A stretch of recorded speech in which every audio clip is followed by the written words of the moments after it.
Kate Mila-Falcha. Welcome to Irish Granny Helen, and welcome, Tim. Welcome back. Thank you much for having me. Oh, I wouldn't do this with anybody else. You're the expert on this. This is our second video, chapter 2 of the Spirits book by Allan Kardec.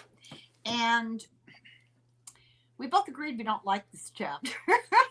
So that's it. We'll talk to everybody later.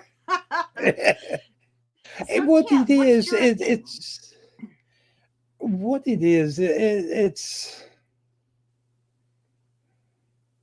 I'm trying to find the right words. I think it's because of the difference between the 1850s and living in 2020. It's dated. It's Okay, very dated. you can see a big Yeah. difference, but that's not. And you have to understand. I'm going to go by what this says, the Spirits book and the Mediums book, Allan Kardec, everything about Spiritism. I'm not saying 100% of it's true. I'm just saying that it works. Well, And I when I think say that it's that important. Go ahead. for mediumship and stuff, it's a tool that we use to do mediumship. So I've seen it work from the practice side. There's just these outdated things that it's like, if we're going by the spirits are the ones that are giving the answer, do they only give you the answer up to the point that you can understand? So like he was in 1850, he wouldn't understand about quantum physics and all that because they haven't broken through with it yet. No, I was going to say exactly that. That I think it's really important to remember that the larger context of what we're reading is a time when science was not where it is now. Not that it's perfect now, but we understand a lot more than they did then. And they tell him over and over, uh, we can't go into this because you wouldn't understand. I mean, they tell him that in many ways. What was I just looking at? Not everything can be revealed in this world.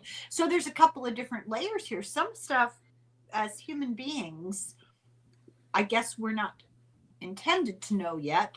And some things, as mere mortals, uh, we haven't learned yet. And so eventually we'll understand more, but we're not ever going to understand everything in this incarnation. Would you agree with Right. that? Yes, because I would go with the statement that we can only advance and learn as the most smartest person in the world what they know. Oh, well, that's pretty So depressing.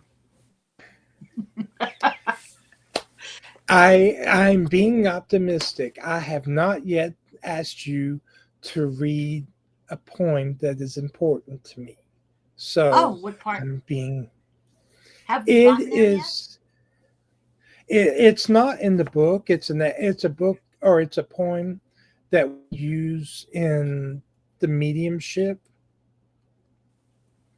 from the mediumship side, and I wasn't prepared. Otherwise, I'd have it up. But Oh, well, we talk about it's it. but Yeah, it's important in what it feels and what it brings up. I think we can be critical of the three-dimensional real world science that they're using in this book without rejecting the larger Right. metaphysical ideas. And so keeping in mind that all of the information that is garnered and collated into this book is ostensibly coming from the spirit world. That's where he got this information. And our ability or lack thereof to go deeper or to understand more sophisticated concepts, partly that's a product of where they were in the 1850s, but ultimately it's also a product of being human. that we only Right. have a limited brain capacity. Our genetic makeup does not lend us to really necessarily understanding ultra dimensional things, hard as we can try. I don't even have the terminology. It's hard. Well, So see, this chapter, go ahead. I was going to break in for just a second because if we go back generations, you had the people that were called alchemists. When science came along, they tried to basically renounce everything alchemical, saying it didn't have a scientific basis. But if you start looking at quantum physics and so forth, and we know that people use metaphysical techniques for mind healing, getting over PTSD, things like that work, there truly is the joining of the two. Mm-hmm. We are, as humans, or humankind, we're still in that struggle of the philosophy and the alchemical part, which is considered woo woo, to um, the science side, where everything was supposed to be empirical. You're absolutely right. I always say that if you had a continuum with physics on one end and metaphysics on the other, they're drawing closer and closer together. But in ancient times, they didn't have, for example, astronomy, they had astrology. They didn't have chemistry, they had alchemistry. They didn't have physics, they had metaphysics. And the difference is, like you said, they want everything to be empirical. They want it codified, in a sense, control, and some things remain a mystery. And without talking about science or medicine in the sense of giving information, because I'm still in trouble, we don't fully understand. We think we do, but that's the beauty of science, is that it's ever changing. People think if it's science and they tell you something, it's written in stone. Scientists would be the first to disagree with that. Science is ever changing. As new facts and information are understood, they adjust their their system or their understanding of it. And I think it's important to be flexible. What? Go with say I, it. I would say that there's a disagreement on that, depending on the faction of science that you're talking about. And Oh, there's what I'm always going the to use, traditionalists who dig their heels in. because like the Yeah. archaeologist, going back to Egyptology, or like the Native American, you know, that it can only fit between this timeline and this timeline. Mm-hmm. Mm-hmm. And science is proving that there are things older. Right. Well, There's it's like Giordani Bruno. You first you have to be burnt at the stake, and then they'll open their minds and think about it. We're talking a very long process of acceptance.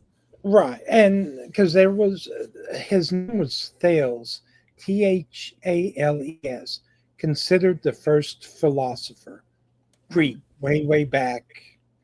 And one of the first things that he was doing, because it was funny that you mentioned astronomy and astrology, he was making notes and studying.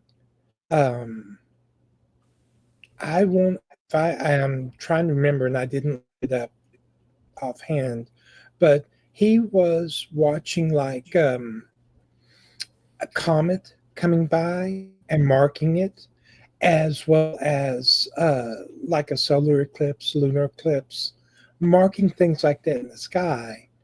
So he was applying astrological data because he was trying to prove something in his version of science, Mm-hmm. Mm-hmm. which also related to the philosophy. Well, Uh, it comes so full that circle too. Go ahead. so that's why I was bringing it up. It's like even back then, they were discussing what we're talking about now, and it's every just has a different terminology for it. You're right. Yeah. And I apologize for interrupting you, but I should point out there's a delay here. So oftentimes it seems like you're done, but you're not, because your talking is delayed. So it's, the story of my life and technology. It's a tragic comedy. So anyway, there is like full circle achieved oftentimes. Now, I think a perfect example would be acupuncture. So acupuncture's an ancient healing technique that has long been maligned by Western science. But lo and behold, with recent discoveries in imaging, like X-ray type, but more sophisticated imaging, guess what they've been able to show? The acupuncture lines in the human body exist as courses of energy, which they laughed at for thousands of years. So I think it pays to maintain an open mind, not to be gullible, but to realize that ancient people were just like us. They weren't stupid somehow.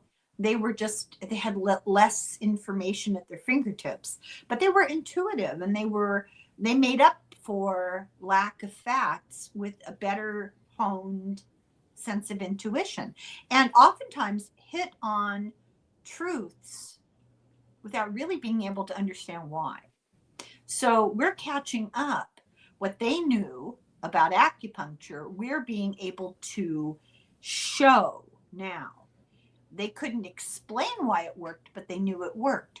We couldn't prove it existed, so we denied it worked. But now we're going, oh, okay, well, maybe they were right. So I think it's so important to keep an open mind, which is why I'm willing to continue reading this book, despite the fact that some of the science in it is just crazy. I've been reading ahead. It gets better. I mean, it gets crazier. So this chapter is about the general elements of the universe, and it's his asking for explanations of what makes up the universe and the relationship between the material and spiritual worlds, I guess. Would you say? Yes. Go ahead. I was just going to say, to me, it seems like it's also trying to break it down, what we would call the molecular level. Yeah. That it's going from, from the sun all the way down to things on the earth. Exactly. And doing that without a modern, because I won't say complete, but I'll say modern understanding of molecular physics and chemistry. And so sometimes it just seems like, God, he spends a lot of time arguing and discussing and debating and parsing things that are kind of off track. So let's talk about the beginning of things. And so the first question is, can we ever know everything? Which to me is a rhetorical question. But the spirit's response is, no, there are things that cannot be understood by man in this world. Right. Well, duh. Yeah. We kind of already said that, that we just simply don't have the brain capacity. And I think we also don't have the spiritual evolution. Wouldn't you agree? I would agree with that. That's a big factor, because there are people that are referred to as enlightened. There's nothing special about their anatomy, their brain anatomy. It's more about their energy, their vibe, if I may. Okay, so can we penetrate some of nature's secrets through science?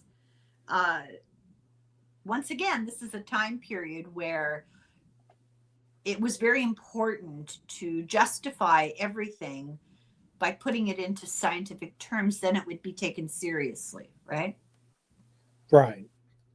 And the other thing is, during this timeline, you have people that are trying to understand magnetism, which falls into hypnosis. Then you have the spiritist, which is a different section versus spiritism. And they were the ones that were doing the table knocking. And, later you find out they were making popping noises with their fingers or with their toes, or they used magnets to make the table lift.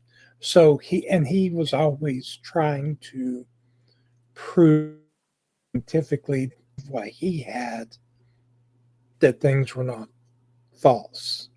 Because, like with that question that you asked, will we ever be able to penetrate the mystery? And I apologize, my book reads just a little different than Helen does. So there's times when I will probably reply and it'll sound a little odd because of the wording between Yeah, our it's two. just different editions of the same book, and it's virtually the same. And in essence, it's the same. It's more, I think, different translators. Right. And Yeah. like the response to this one is, the veil will be raised for him in proportion as he accomplishes his purification. But in order to understand certain things, he would need faculties which he does not yet possess. I guess they decided that's too wordy to get the point Right. across. Yeah, yeah. Because you with that just with that statement, you can see a difference between 1850 and 1950. You're an older Take a version. Right, but take 100 years from there to 1950 and how much science had changed and what man thought, because within another 15 years, we were putting a man on the moon. And now there's so much has changed even since then because now people are willing to entertain the notion. I've talked to physicists, which is hilarious. What is that? But this is my cell phone. Our cell phone has more computation power, and we have access to data at our fingertips that they did not have in 1963 Oh, or I know. I remember. I was 1965. alive then. I know it's hard for you to comprehend that, but you don't. Did you ever see Get Smart, the TV show Get Smart? Yes, I did. Okay, so it was hilarious that he had a telephone in his In shoe, history. right? And it wasn't because it was in his shoe. That wasn't the big mind blowing part of it. The mind blowing part of it wasn't connected to anything, it wasn't plugged in. I remember a kid in my class got in trouble in the sixth grade, fifth grade, so 65, 66. It was October, and the nun lost her mind because what was he doing in class? In his uniform pocket, he had a little transistor radio and he had an earplug and he was listening to the World Series in class. And she just had a fit. And I kept thinking, wow, that's a small radio. And how can he listen, and nobody else can hear? Things have changed dramatically in the past 50, 60 years. We don't recognize the speed of change, the acceleration of our expanding understanding. So no wonder this book feels a little dated sometimes. They're talking about electricity and magnetism almost like they're magic. I mean, that to Exactly. them it was, right? They didn't fully understand it.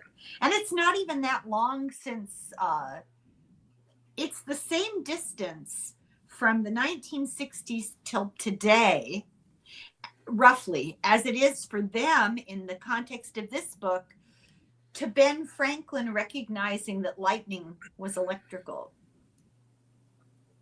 So, Exactly. yeah, a lot has changed. So, where are we now here? Number 19. Oh, I'm ahead of you. Okay. Oh, can we penetrate the secrets of nature through science? Is that essentially the Yeah, question you have? yes, And I think that's an interesting question, not because of what the answer would be, but because of his intention in asking the question. He is trying very, very hard to codify and justify a lot of this stuff to give it legitimacy. exactly. Yeah. So we're not going to worry about that because we get what we get when we get it, right? I mean, it's independent of science and mainstream understanding, I guess, or acceptable conventional mainstream understanding. Right. And see, the response is scientific research has been given to him as a means by which he may advance in every direction, but he cannot overstep the limits of his present possibilities. The farther man advances in the study of the mysteries around him, the greater should be his admiration of the power and wisdom of the Creator. But So partly I through only got that last sentence. really, There's a little more afterwards. Shortcomings, pride, we're susceptible to illusions, we heap theory upon theory, but all that other stuff previous to that one sentence, the more we explore nature's mysteries, none of that is in this book. I think they tried very hard to cut away some of the old-fashioned intros and talking. So outside of science, can we receive teachings about matter that transcend the physical senses? This is an interesting question to me because basically what he's asking is, if we make the assumption that science doesn't have all the answers, is it possible for us to seek information elsewhere? And the answer is interesting. Do you have the same answer I have? hope so. Kind says yes. When God judges such revelations to be useful, he reveals to man what science is incompetent to teaching. It is through communications of this high order that man is enabled within certain limits to obtain knowledge of the past and of his future destiny. And basically here it just says that through revelation. And I think that we've talked about this before. I mean, I think you and I have talked about this before. I've talked about it somewhere. Many, many famous inventors and creators, artists, playwrights, musicians, composers, they all say the same thing. They didn't get their big breakthrough or their scientific revelation or whatever through study or laboratory work or even actively attempting to get the information.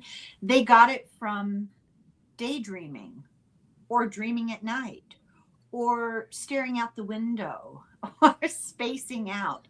Think these bits of information, these often important paradigm shifting information, like Einstein and Max Planck talked about, well, that big theory that completely changed science, I got that staring out the window one day. Which, and I'm going to add to that, and hopefully you'll find agreement in this. Because I'm going to throw in philosophy, okay? The ancient philosophers talked about the spirit and matter would send them the information. And with that, I'm also interpreting when they talk about staring out the window, watching the leaves move with the rustle of the wind, things like that.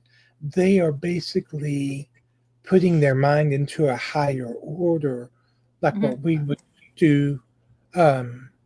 Meditation, yeah. Thank you. That exactly, and which opens them up to more information. So Yeah, again, and go ahead. I was just going to say, it's still doing it in the circular motion of, is it science? Is it metaphysics? It's both, because they're sort of the same. Well, absolutely. You know, I know you've seen the videos that I've done with Stefan Schwartz, who was one of the original remote viewers and a man of the military, worked with the government. He also worked with National Geographic and archaeologists from all over the world. I mean, a very interesting person who's quite open to unconventional thinking, but he likes things grounded in science. And the theory that he works with, also a student of Edgar Cayce, real contradiction, you know, a student of Edgar Cayce. He often says it's about tuning in to the information in the field around us. Past, present, and all potential future is right here. You know, it's like a big stew that we're sitting in, and learning how to tune into it. You're not going anywhere. Time and space have no meaning.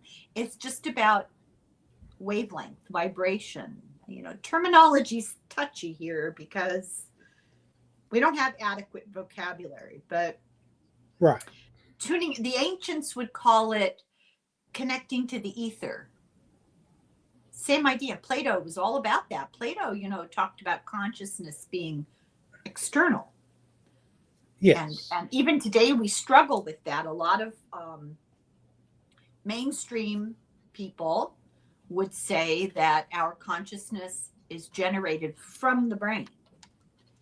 But there are plenty of experimental physicists and neuroscientists who say, no, it's not. We have an energy field that we use the brain to connect to the rest of the world. It's like a cocoon of energy around us that interacts from the outside to the inside by using the brain. I would call it unknown. I would say that there's no definitive answer here. There's the conventional thinking. There's the more experimental thinking that challenges the conventional. And we're, just to be clear, YouTube, I'm not advocating any one scientific viewpoint. I don't want to get in trouble for misinformation, you know. But I think it's important to acknowledge that ongoing attempts to understand continue side by side with conventional thinking, right? Yes, because what you're talking about, I think, will expand on what you're discussing when we get to what's termed as the second book, which is like 2 chapters from now. So, oh good, okay, yeah. Sorry, right now we have read ahead. no, that's fine. It's like right now we have to read through the older stuff, like basically the definitions page. I covered that explanatory notes. It was what, about 30 pages. It was just exactly a slog. It was a slog, but it is important to give you context. Because the next question is man permitted to receive? No, that's the one that we need to do now, right? Is number 20? Oh no, see, my book is different. Is man we've permitted already to? Done. That's what we've already done. That's the one. Okay. Yeah. Has matter existed from all eternity? This is where it gets fun and where we were discussing the matter side of things. Has matter existed from all eternity like God, or has it been created at some definite period of time? What? My answer's hilarious. God only knows. That's what my first answer is. And I think it's humbling and important to acknowledge that we don't know anything, you know. we're very arrogant. We think we have all the answers. We don't have a clue, and that's why it's so important to explore these ideas. That's the whole point of doing this, Tim, is to provide people the opportunity to sit and think about this stuff, because we don't do that enough. Right. I totally agree on that. Because there are no answers, you know. There's no definitive answer. I mean, this is one perspective, And it either resonates with you or not, and you can choose to accept it as the answer, or as I am more inclined to do, it's an answer. And who really knows? Because we can't. We're just not wired for it. So basically, you can't imagine a single moment when God wasn't active. Now we're returning to my first grade class when I can remember so well sitting in a desk in first grade. And I went to a Catholic school, and the nun saying, okay, God always was and always will be. And then I remember sitting in my desk, blowing my little mind, thinking God always was. So like, he didn't begin. He always was. That was such a mind blower to wrap my mind around. I was a weird little kid. That was such a hard concept to accept. You can't understand it, but to accept it. Right. Right. And to me, again, some of that is the restrictions in the physical body. Yeah. You know, I like to term it meat sack. Our meat sacks cause such restriction that we can't think further than that. But then you have people like Einstein and so forth that somehow were gifted that ability to see past that. So I hate that term, meat sack. Everybody uses it. I cringe every time I hear it, but you can continue to use it. I'm not giving you a hard time. I'm just making the observation. I also don't like Madonna. Sorry, Nate. But in light of our earlier conversation, I'm curious. I ask myself, people like Einstein, he's a good example. Was he really wired differently? Somebody carried his brain around in the back of his car for a couple of years. My husband read the book about it. It was called Einstein's Brain. It was really weird. His brain wasn't all that different. Not really. Was it his brain that was different, or was it his spiritual makeup? We know, you know me, so my first answer is going to be it's a spiritual makeup that is different. Yeah. His level of, I hate to get metaphysical because it can become trite, but his level of vibration, his energy, he was just that much more elevated. Not to where he was on a completely different plane, or he wouldn't have been here to begin with, but enough where he had insight that a lot of us simply couldn't grasp. Like I can listen to what he had to say, and he can spell it out mathematically and explain it, and I still don't understand it. But right. He came up with the idea. That's a whole other level, right? It's astounding. Exactly. Yeah. So let's see here. Okay, then we get into defining matter. And I just feel like we're well beyond that, don't you think? Yes. Okay, so just for review, just for fun, we're living in a three-dimensional world. Matter is defined by the speed of the molecules. So if you have a solid, it's composed of particular elements that are moving slowly and bonded together. Give them enough energy, they move faster, they spread apart, they become a liquid. Give them more energy, they move even faster, they move farther apart, they become a gas. Give them even more energy and they become subatomic particles, which is known as plasma. That's it. That's matter in a nutshell. And when does plasma become spirit? I think that's the interesting question. You're not going to like my answer. Oh, I don't care. No, I welcome your answer. Protoplasm. What came before? Or it's that in between. Because protoplasm was but they kept saying that spiritists and stuff were, you know, basically throwing up gauze in the pictures that they were taking in the early 1900s and all that. And yet there are some parapsychology studies where they have produced protoplasm or this substance from, and it wasn't there and then it's there. There's a really great book. Do you know who Linda Keene is? I'm not familiar with her. No. Okay, she's a journalist for, I believe, the New York Times. She was. And she was married to the artist who was really into UFO studies, wrote some books. His name escapes me right now. But she wrote a really famous book. He kind of got her interested.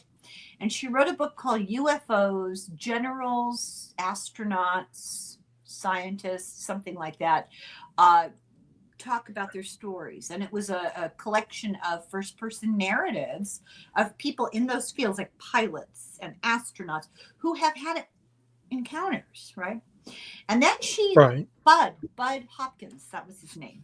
So she Okay. she was in a relationship with him for a very long time, and then he died. And they went from curiosity about UFO encounters to studying metaphysics. And they did a lot of work together in the metaphysical field, their own understanding. And they agreed that they would be in touch with each other after one of the other of them died. He died first. Well, she's still alive. And he communicated with her. And she wrote a book called Life After Life. And eventually they made a multi-episodic documentary kind of thing. I think it's on Netflix. It might be on Amazon Prime. I can't fully remember. But Right. it's really interesting because she talks about spirit communication. She went to that school that's on the old estate in England where they Right. study mediumship and they get together and they have seances. And that's where those protoplasm experiments came from. Or it's Right. one of the places. They did weird things like, in my opinion, weird things like have a seance in the dark and create plaster casts of disembodied hands and just all this weird sort of the metaphysical meets the physical contact across the veil, right? But it's a great Right. series, real interesting. Can you pause for just a second? I don't know how.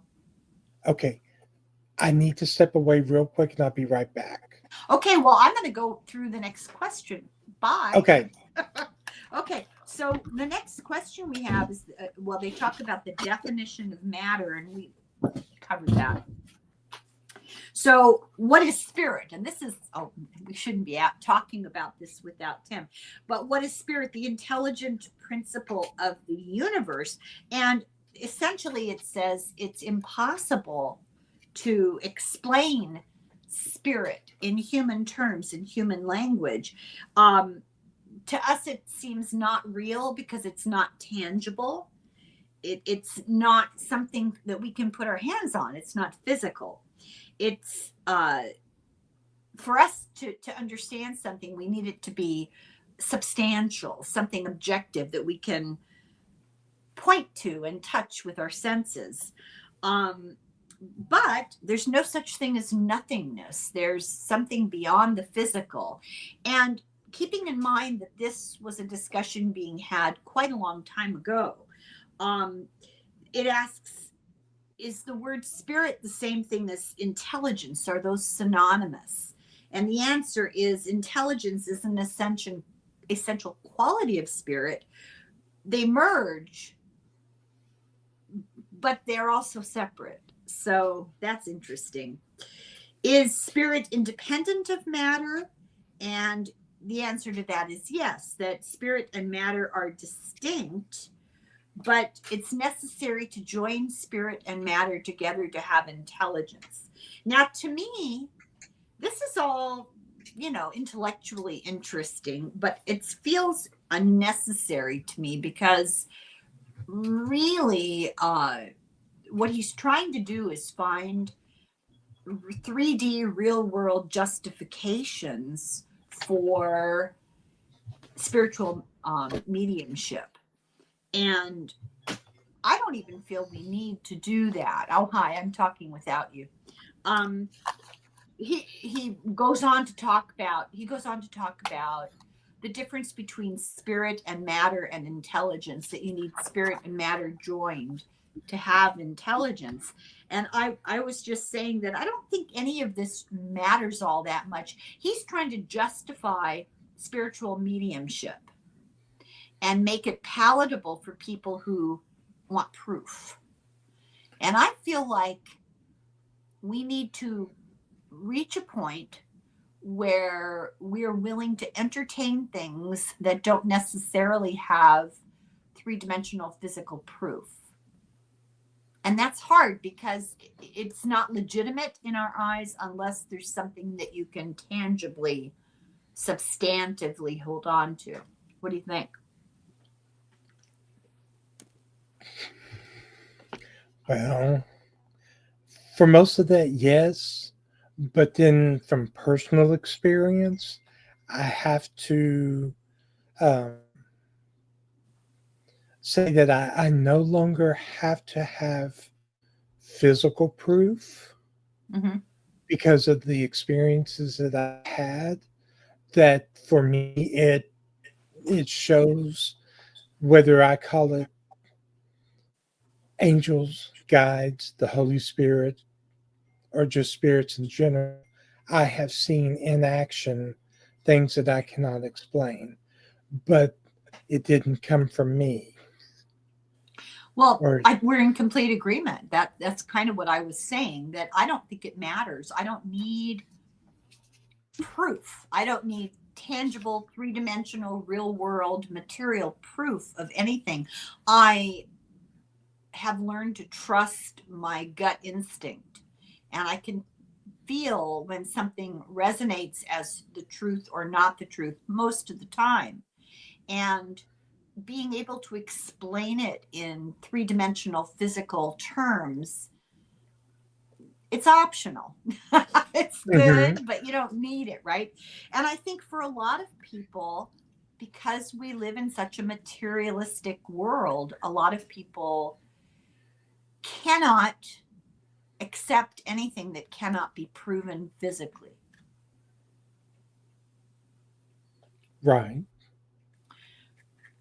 But we have to get over that because a lot of this stuff cannot really be proven or even explained because we don't have the capacity. I mean, I keep saying that in this book. They simply don't have the capacity. Like the next question is about electricity, and he talks about electricity being a cosmic principle. But we know that's not true, and it's irrelevant because what does electricity really have to do with connecting with another dimension? I guess you'd call it.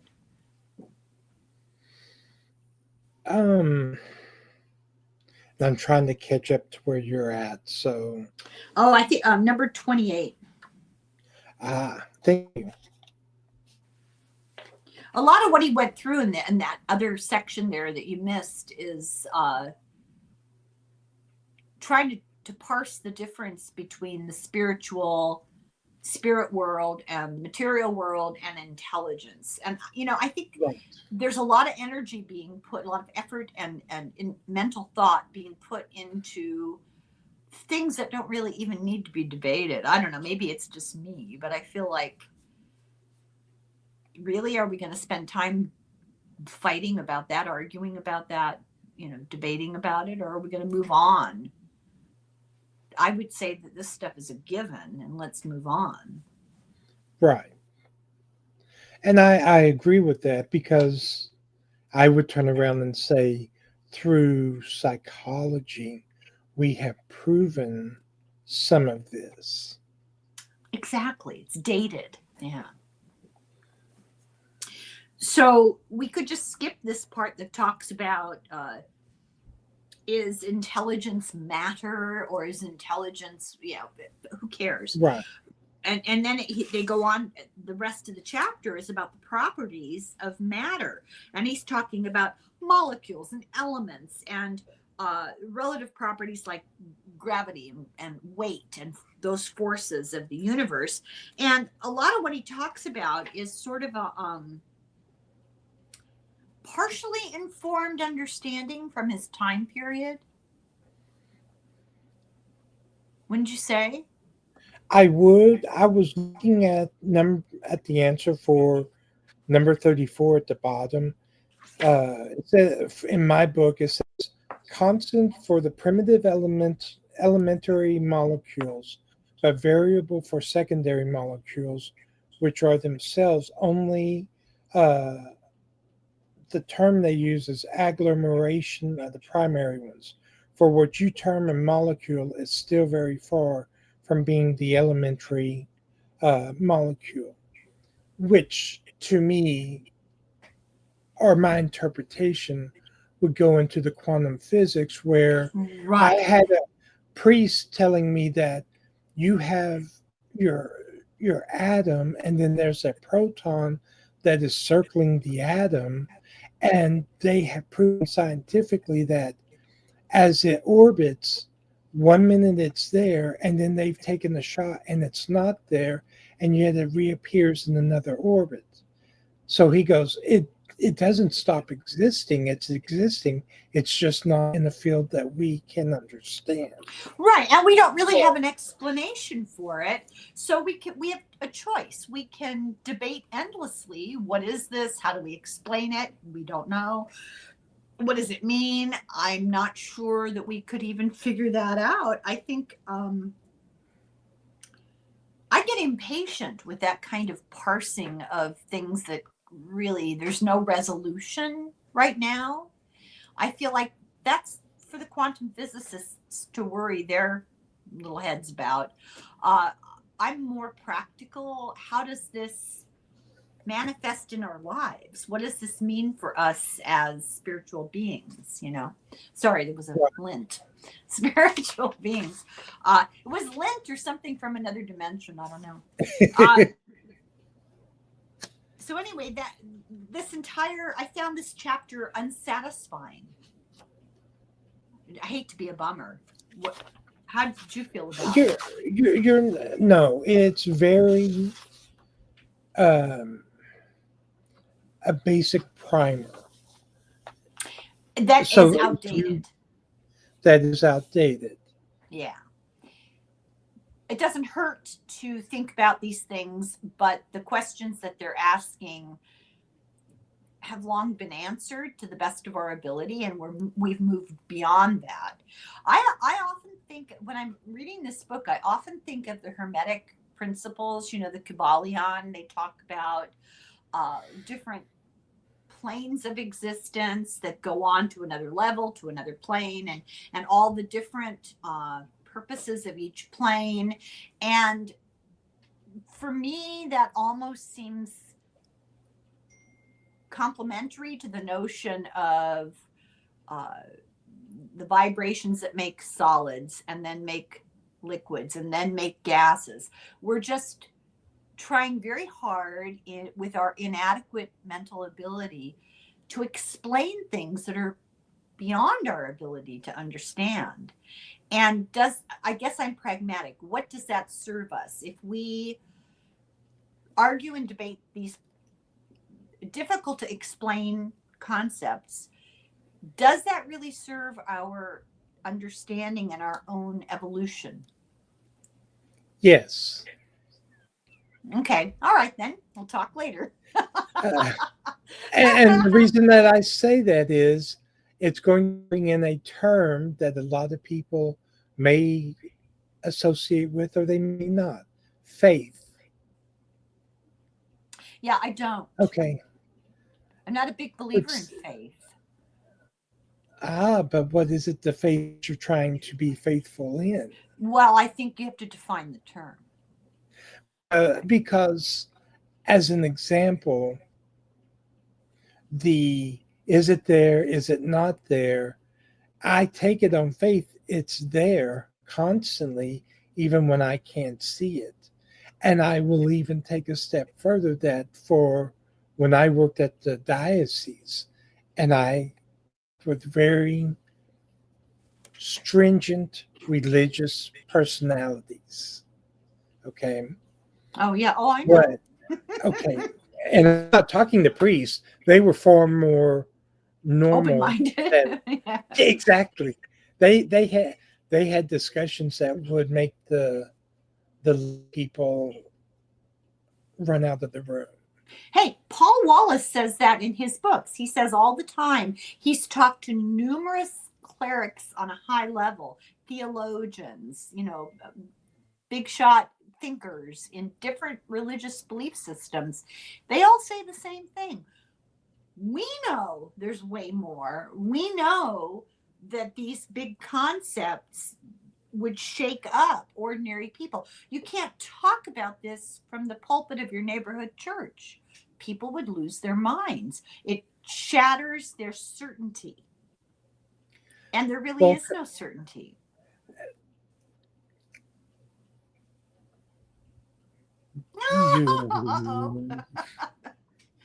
I'm fighting with that. I'm fighting with that one because I step in that's the faith matter, because the example that I was going to give you is that we would fall into discussions at the diocese and someone was talking about faith, and it's like, how do you not have faith, or how can you have faith? And I said, you use your computer every day, don't you? Yes. I said, then you're applying faith. Well, that's a perfect example for me personally, because I have no faith in it. I just never know. But see, it's what we're doing right now, communicating visually and auditorily. Mm-hmm. All that is broken down into a byte that is then broken down to ones and zeros. It's recorded either in the cloud or locally in RAM, which is random access memory. You flip the switch off and there's nothing there. Then tomorrow you come on and you flip the switch again, and some people hope and pray that their computer will start up because they don't know. But for most, they just turn that power on and they're waiting for the Windows signal to come up, log in, and they go on opening up their browser and Word and all that, and they get their information back. One day the information's there, so you turn it off, it's not there, you come back, it's there. And you can't prove that it's there. You can print it out, but is it really there? See, that question is lost on me. It's lost on me because I don't really understand how any of it works. And I never know what to expect when I turn it on. And the same is true of my car and my coffee maker and my hair dryer when I used to dry my hair. I never know. I'm never fully confident that anything like that is going to work the way it should, or that is going to continue to work the way it should. I am, oh ye of little faith. I just don't put my trust in assuming that anything is going to work as predicted. I can even break it down further for you as an example. Mm-hmm. A candle and a match. Mm-hmm. Is it going to light the candle? Mm-hmm. Then is it going to stay lit, or will it go out? And if it goes out, what caused it to go out? Any number of things, right? Because it could be a wind from a fan or a gust of wind blowing through the house, or I'm going to throw it in there. There's times when spirit does it where that candle lights and it goes out. You light it again and it may stay lit.